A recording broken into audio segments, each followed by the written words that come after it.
ஓம் மகா மாரியம்மனே போற்றி போற்றி. இன்றைய உரையில் நாம் 3 மாரியம்மன் ஆலயங்களை பார்க்க இருக்கின்றோம். நத்தம் மாரியம்மன், கோலியனூர் மாரியம்மன், அடுத்தது கருவாழைக்கரை காமாட்சி. முதலில் நத்தம் மாரியம்மனை பார்ப்போம். நத்தம் திண்டுக்கல்லிலிருந்து 35 கிலோமீட்டர் தொலைவில் அமைந்திருக்கின்றது. நத்தம் மாரியம்மன் கோயிலில் மாசி திருவிழா மிகவும் சிறப்பாக நடைபெறும். இந்த திருவிழாவில் வழுக்கு மரம் ஏறுதல் மிக மிக முக்கியமான நிகழ்ச்சி. அதேபோல பூக்குழி இறங்குதலும் மிகவும் முக்கியம். திண்டுக்கல் மாவட்டம் நத்தம் மாரியம்மன் கோவிலில் மாசி திருவிழா கொடியேற்றத்துடன் துவங்கிட்டு. பக்தர்கள் கலந்தன்மலை கன்னிமா தீர்த்தத்திலிருந்து தீர்த்தக்குடம் எடுத்து வந்து காப்பு கட்டிக் கொள்கின்றார்கள். தொடர்ந்து 15 நாட்கள் நடக்கும் இந்த திருவிழாவில் பக்தர்கள் பொங்கல் வைத்து மாவிளக்கு இடுகின்றார்கள். பின்னர் தேர்ச்சட்டம் போடுதல், மின் விளக்குகளால் அலங்கரிக்கப்பட்ட பல்லக்கில் அம்மன் அன்னம் சிம்மம் வாகனங்களில் நகர்வலம் வருகின்றார். முக்கிய நிகழ்ச்சியாக 5000க்கும் மேற்பட்ட பக்தர்கள் அக்னிஜட்டி எடுக்கும் நிகழ்ச்சி நடைபெறுகின்றது. அதைத் தொடர்ந்து பகல் 2 மணி முதல் 4 மணி வரை வழுக்கு மரம் ஏறும் நிகழ்ச்சியும் நடக்கின்றது. மாலையில் 10,000க்கும் அதிகமான பக்தர்கள் பூக்குழி இறங்குகின்றார்கள்.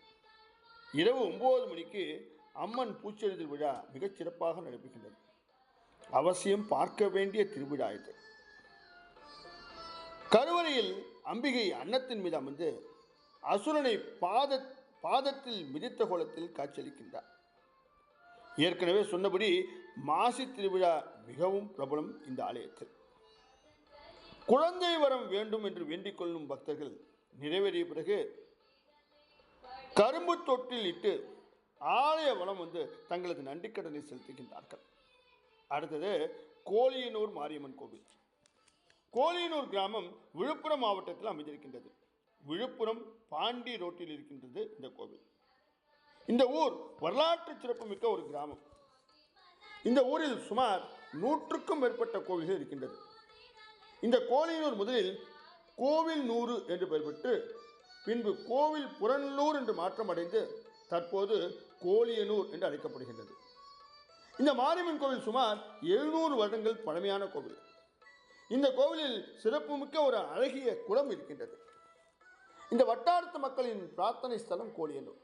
சக்தி வாய்ந்த மாரியம்மன் ஆள் உயரத்துக்கு பாம்பு புற்று கோவிலில் இருக்கின்றது. அதில் பெரிய நாகங்கள் இருந்து பக்தர்கள் வைக்கும் பால் முதலியவற்றை அருந்துகின்றது என்று சொல்கிறார்கள். ஆடிவள்ளி தைவள்ளி என்றால் அக்கம் பக்கத்து ஜனங்கள் திரண்டு வந்து தரிசனம் செய்யாமல் இருக்க மாட்டார்கள் இந்த ஆலயத்தை.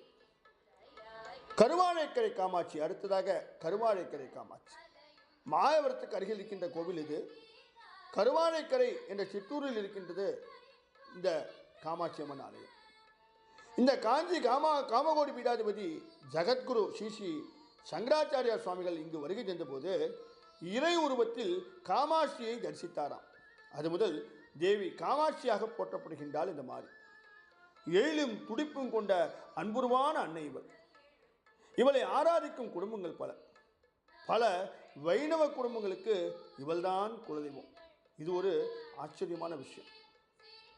தினம் உச்சியில் சரியாக 12 மணிக்கு அபிஷேக ஆராதனை நடைபெறுகின்றது. யார் வந்தாலும் இந்த நேரத்தில் மாற்றம் இருப்பதில்லை. குறி சொல்லும் வழக்கமும் இங்கு இருக்கின்றது.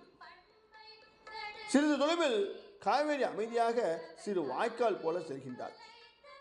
இங்கு காவிரியிலிருந்து நீர் சுமந்து வந்து அபிஷேகம் செய்கின்றேன், தண்ணீர் எடுத்து வைக்கின்றேன் என்று பெரும்பாலும் பிரார்த்தித்துக் கொண்டு பக்தி சிரத்தையுடன் அதை நிறைவேற்றுகின்றார்கள் பக்தர்கள். அவர்கள் வேண்டுதல்களை நிறைவேற்றுகின்றார் இந்த கருணைமிகு காமாட்சி. இந்த உரையை நாம் இத்தோடு முடித்து நாளை நாட்டரசன் கோட்டை கண்ணுடை நாயகியை பார்க்க இருக்கின்றோம். இன்று விரிந்து நாளை சந்திப்போமா? ஓம் மகா மாரியம்மனே போற்றி போற்றி. ஓம்